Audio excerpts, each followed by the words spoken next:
Hello guys, আপনারা দেখছেন এখানে 9টা গুটি আছে। তো এই 9টা গুটির ভেদ করে এই হলুদ গুঁড়োটা আমি আপনাদেরকে আজকে এই পকেটে নিয়ে দেখাবো।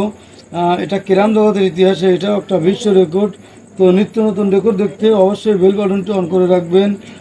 তো দেখুন কিভাবে আমি এই 9টা গুটির ভিতর দিয়ে, সমস্ত গুটির ভিতর দিয়ে এই হলুদ গুঁড়োটা আমি এই পকেটে আপনাদেরকে নিয়ে দেখাই। তবে শুধু হলুদ গুঁড়ি যাবে, বিষয়টা এরকম না। তবে এই সাদা গুঁড়ির মধ্যেও দু একটা গুঁড়ি যাইতে পারে, এটা যাওয়ার সম্ভাবনাই বেশি। আই থিঙ্ক দ্যাট এটা 100% ইনশাল্লাহ যাবে, এটাই বাস্তব। তো দেখুন কিভাবে আমি এই সমস্ত গুঁড়ির ভিতর দিয়ে এই হলুদ গুঁড়িটা আমি আপনাদেরকে আজকে এই পকেটে নিয়ে দেখাবো।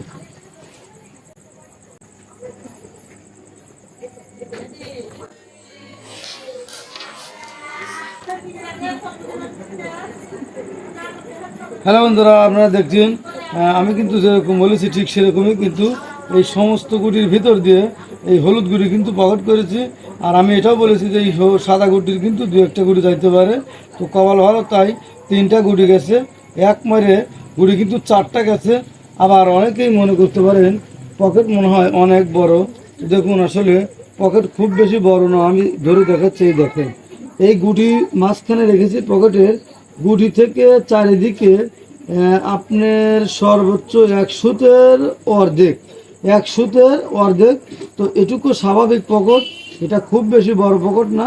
তো অনেকের পকেট কিন্তু স্ট্রাইক ঢুকে যায়। তো দেখুন আমার পকেটে কিন্তু স্ট্রাইক ঢুকে না। আমার স্ট্রাইক কিন্তু খুব বেশি বড় না, স্বাভাবিক। আমার স্ট্রাইক হচ্ছে 1 ইঞ্চি, 2 ইঞ্চি, চারিদিকে 2.25 ইঞ্চি স্কোয়ার, 2.25 ইঞ্চি স্কোয়ার। তো পকেট স্ট্রাইক কিন্তু খুব বেশি বড় না। তো যাই হোক, এইরকম হাজার হাজার মায়ের আমার চ্যানেলে আছে, চাইলে দেখে আসতে পারেন। আর যদি নিত্য নতুন মাছ শিখতে চান অবশ্যই বেল বাটনটি অন করে রাখবেন। ভালো থাকুন, সুস্থ থাকুন।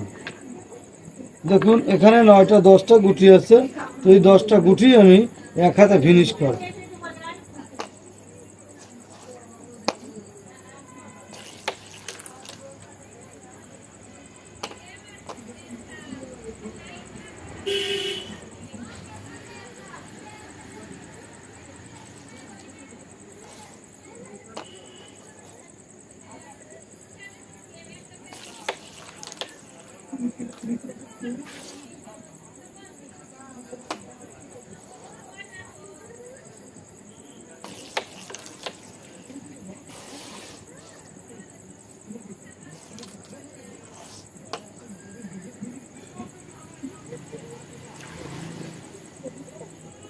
হ্যালো গাইস, আপনারা দেখুন আমি কিন্তু বলেছি যে এই 10টা গুটি কিন্তু আমি এক হাতে ফিনিশ করবো। সেটাও আমি কিন্তু আপনাদেরকে এক হাতে 10টা গুটি ফিনিশ করে দেখালাম। তো যাই হোক, ভালো থাকুন, সুস্থ থাকুন।